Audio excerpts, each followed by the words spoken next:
Ladies and gentlemen, my name's Paul, and in this RedGamingTech.com video, we're going to be discussing as well as analysing tech news, which as usual has popped up in the past 24 or so hours. Hopefully, you're having an amazing day. As usual, we've got a ton of stuff to get through. I want to start things out though with a small update to a story I covered a few days ago, and that concerns AMD's Threadripper Pro series of CPUs. Now, the rumour is that we're going to see these CPUs launch in very little time actually. It's going to be about a week. But there is quite a lot of evidence now that these CPUs do exist, and there are several different SKUs. Many of these have been spotted by Tim Apisak, who has discovered various SKUs on the Geekbench 5 database. Now, what's quite interesting is that the clock frequency of these SKUs appears to be lower than the normal standardized Threadrippers, but what we do believe is that they do have additional memory channels. The weird thing is, though, from what we can see from the Geekbench results, it is only stating that they have quad memory channels. So there's a couple of theories. The first is that Geekbench isn't detecting it correctly, or it just was not being tested with the 8 memory channels. And the final option, of course, is that there are several different configurations for these SKUs. Either way, this does seem to coincide with Lenovo advertising on Twitter that a new range of their workstations will be coming soon. And once again, this is in very little time actually. It's going to be the 14th of this month, so we don't have long at all to wait. It's less now than a week. The clock frequencies does appear to be a little slower than, for example, the 3970X. So the 3975 does have a lower clock frequency, but this could potentially be to do with the TDP configuration. Maybe we can get more with overclocking, but these SKUs allegedly do still top out at 64 cores, which will be the 3995 WX, and then we have the 3975 WX with 32 cores, and then from what we understand, the lowest end SKU is a 12-core CPU, which is 3945 WX. It's going to be very interesting to me how AMD chooses to market these, what users it really targets them towards, because it's not like, you know, the traditional Threadripper parts are exactly low-end SKUs. However, what we do believe is that if they do have 8 memory channels, the additional bandwidth should certainly make a difference in certain apps. Intel's Rocket Lake processors are shaping up to be extremely interesting for several reasons. One is we have a drastic shift in the architecture, at least according to all of the rumours and reports that we've seen thus far, including my own sources, but there seems to be some really pretty big differences in strategy as well. We believe, for example, that the CPUs only go up to 8 CPU cores, and the graphics solutions on these CPUs are also not as robust as perhaps you may have considered. But by far one of the strangest rumours that we're seeing is a report from videocards.com, and we have an i7 with 12 threads. Now, you may say to yourself, well, why is that a big deal? And I would agree with you. Normally, not a big deal at all. I mean, you'd have 6 cores, it gives you 12 threads if you enable hyperthreading, and no problem, right? Well, yeah. Here, it's listing it as 8 CPU cores with 12 threads. And this is part of Intel's vPro Rocket Lake S lineup. And what's really bizarre about this is it also specifically lists a 6-core, 12-thread model as well. Now, there's a couple of possibilities. The first possibility is that it's a typo, and that, to be honest with you, is one of the more likely things, although it also makes you wonder why it's listing 6 cores, 12 threads. The only possibility that I can kind of come up with is that the i5s were supposed to be 4-core, 8-thread, and then someone had a complete and utter, screw up, and they somehow or another managed to make this major typo. Another possibility is that this is fake. or there's something going on with the core configuration. For example, we only may have some of the CPU cores with hyper-threading enabled, and this is something that we've seen Intel do with Comet Lake. This would be, honestly, a rather bizarre decision for Intel to segment their market like this. I would be very curious to see how this functions in reality. Furthermore, it's worth noting that there's also a listing here for a Comet Lake refresh, but at least according to the information that we see on the video card slide, it's only for the lower end SKUs. So I don't think that we're going to see like this refresh for the high end 11 series parts. I think it's probably going to be for, basically the Pentium class CPUs, where I assume it's going to be cheaper for them to produce what is essentially a very easy and well-known architecture, that being Skylake. There's a lot of speculation that you could kind of throw into the ring here with Rocket Lake and its rather bizarre core configuration. There may be something else going on with these particular chips, some type of big little configuration, but honestly, I think the simplest and most logical explanation is that only some of these CPU cores have hyperthreading enabled, which again, I find as kind of bizarre.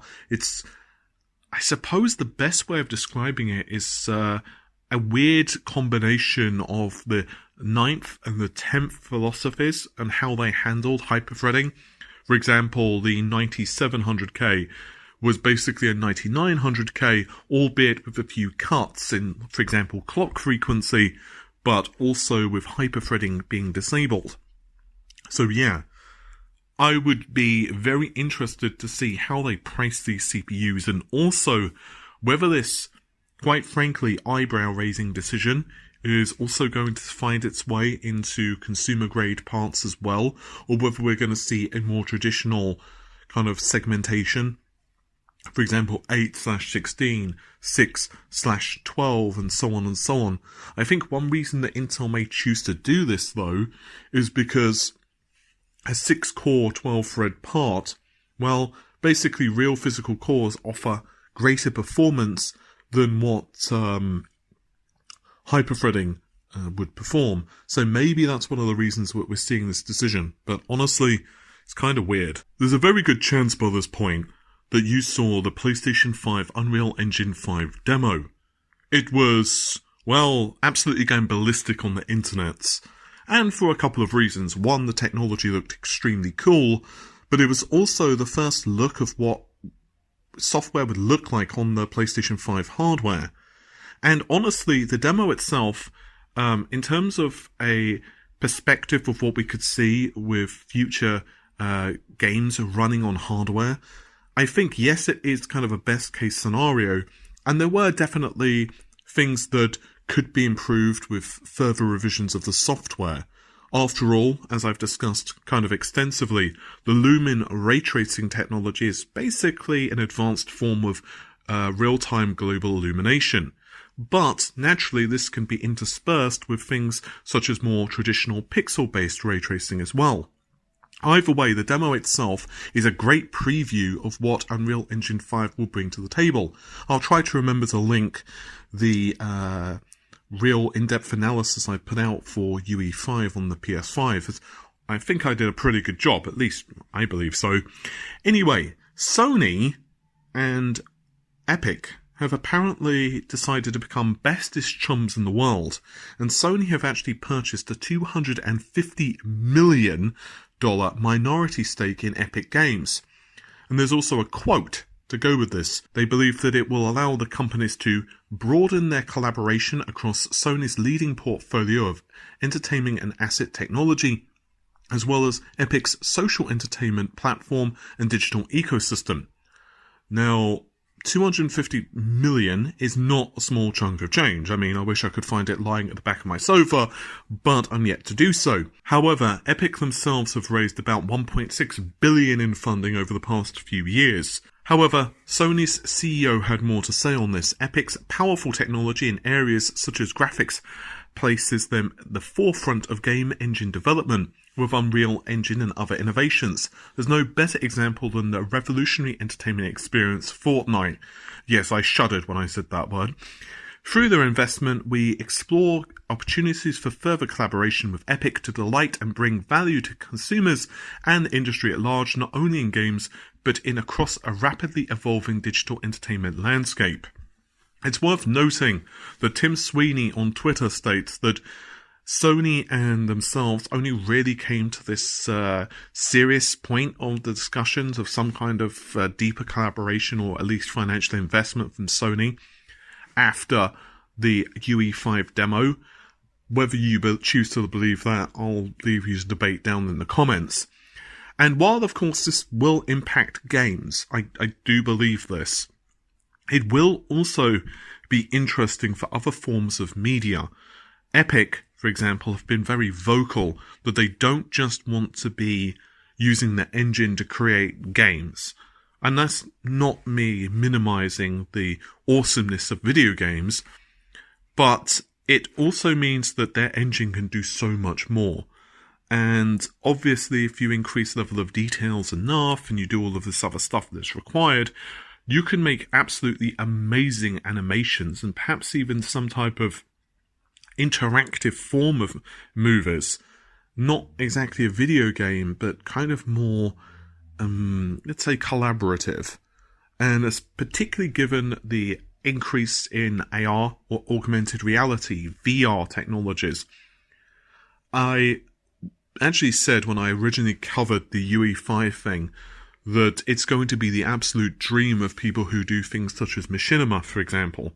I think that UE5 is a really cool engine, and it's going to be interesting to see how Microsoft respond to this, especially given the next story. A number of you actually messaged me about this particular games industry interview with Phil Spencer, who of course needs no introduction.